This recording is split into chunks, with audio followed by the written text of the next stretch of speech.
7,000 Dutch troops practice stopping Russian-style invasion. Dutch soldiers are training with anti-drone tunnels, the netted covered routes first developed by Ukrainian forces to shield vehicles from kamikaze drone strikes, after the Netherlands became one of the first NATO armies to integrate Ukrainian battlefield lessons directly into its largest military exercise in 20 years. Eindhoven's Dagblad reported from the field in northern Germany, where nearly 7,000 Dutch troops are conducting exercise Fighter Lion through early July 2026. The exercise, which the Dutch Ministry of Defense describes as the largest army exercise of 2026 and the biggest in 2 decades, is taking place on training areas around Bergen-Hohne, a vast military training ground roughly 60 kilometers 37 miles south of Hamburg, in the forested lowlands of Lower Saxony. The scenario is fictional but unmistakably based on Russia. A hostile nation called Murinus invades NATO territory, pushing from east to west across the European continent after crossing the Oder River, the waterway that forms the border between Germany and Poland, and driving toward the German regions of Bergen and Münster.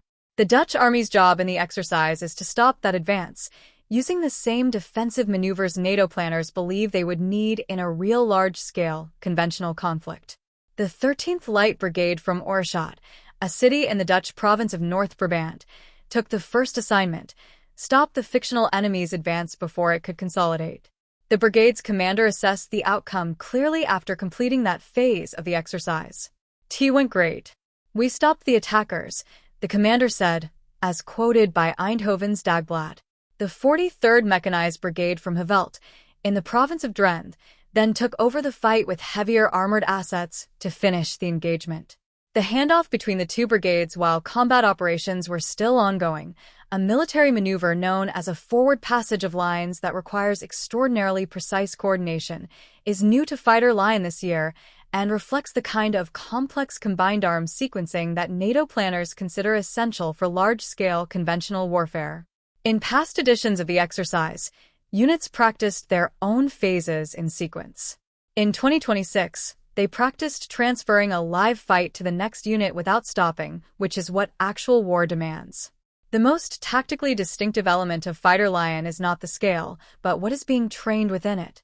Soldiers trained under constant threats from drones and electronic interference throughout the exercise, a combat environment that would have been absent from a comparable NATO exercise 10 years ago and that now defines every operational planning assumption the Dutch army makes. Drone teams from a new Dutch Army unit designated Tech Dev, established on April 1, 2026, as one of the first dedicated drone warfare units in NATO, are flying surveillance and attack drones as part of the exercise's opposing force, giving Dutch ground units realistic experience against the kind of threat Ukrainian soldiers face every hour of the day. The anti-drone tunnels that have attracted attention from the exercise are a direct import from Ukrainian battlefields. In Ukraine, soldiers discovered that vehicles moving along roads and trails are extremely vulnerable to first-person view kamikaze drones, which can identify and strike a moving vehicle within seconds of it entering an open area. The Ukrainian solution was to construct cover routes using fishing nets, camouflage netting, and improvised frames that create a low overhead barrier along frequently used paths, reducing the angle of attack available to incoming drones and forcing them to approach from directions where countermeasures are more effective. The tunnels became famous across social media and defense journalism worldwide in 2024 and 2025, and the Dutch Army has now built equivalent structures on the Bergen-Hohne training area to give its soldiers experience operating within and defending them. Lieutenant General Jan Swillens, commander of the Dutch land forces, said the Dutch army leads within NATO on drones, drawing directly on Ukraine war lessons to understand both what drones can do and what can be done against them.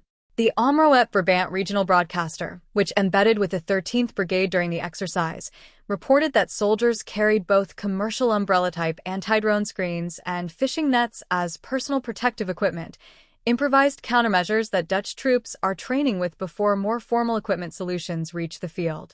Dutch soldiers operating armored vehicles at the exercise's command center also trained using simulators, controlling tracked vehicles and tanks through screens rather than physical presence, a method the exercise director Brigadier General Jos Dirks described as essential for training at scale without the physical damage and public disruption that moving hundreds of armored vehicles through civilian areas would cause.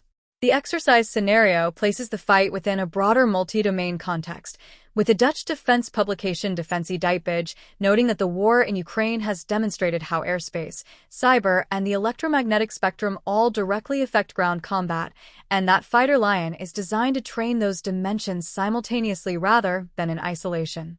Electronic warfare units are conducting jamming operations during the exercise. Units are training to remain invisible in the electromagnetic spectrum to avoid being detected and targeted, and the Bushmaster armored personnel carrier, the Dutch-Australian wheeled infantry vehicle that has served extensively in Afghanistan and that Australia has supplied to Ukraine in significant numbers, is being used in the exercise with systems that map the electromagnetic environment around it.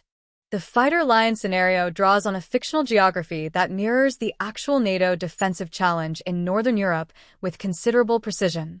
The Oder River crossing that the fictional Murinus force uses to launch its westward advance mirrors the genuine defensive concern about Russian forces potentially using the same terrain in a war against NATO, and the German training grounds between Bergen and Münster sit in territory that NATO's northeastern defensive plans have identified as critical ground for any large-scale conventional defense.